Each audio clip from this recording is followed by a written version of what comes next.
ليه ربنا اختار مصر يروح عندها؟ وايه اللي حصل في رحلة العائلة المقدسة؟ ازيكم؟ هنتكلم النهاردة عن رحلة العائلة المقدسة في مصر. بعد ميلاد السيد المسيح، الملك هيرودس خاف جدا لما سمع عن ميلاد الملك الجديد، وقرر يقتل أطفال بيت لحم عشان يتخلص من الطفل يسوع.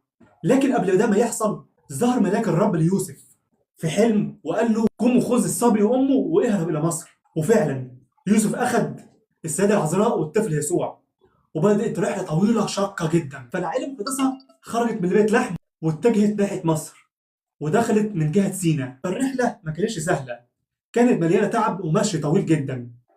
بعد دخولهم مصر مروا على اماكن كتير، منها الفرمه وبلبيس وتل بسطة. وفي تل بسطة بحسب التقليد الكنسي في ناس شافوا حاجات كتيرة أثناء وجود الطفل يسوع. بعد كده وصلوا منطقة المطرية، واللي ارتبطت بقصة الشجرة اللي قعدت تحتها السيدة العذراء أثناء الراحة. ومن هناك كملوا رحلتهم لحد المعادي، وعبروا نهر النيل.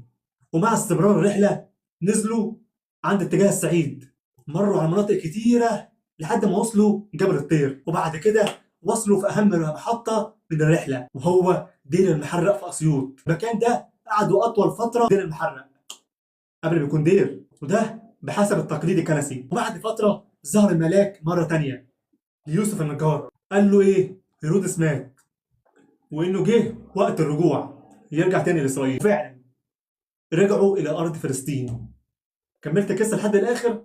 اعمل لايك واشترك في القناة عشان تشوف كل قصة بشكل مبسط باللهجة المصرية.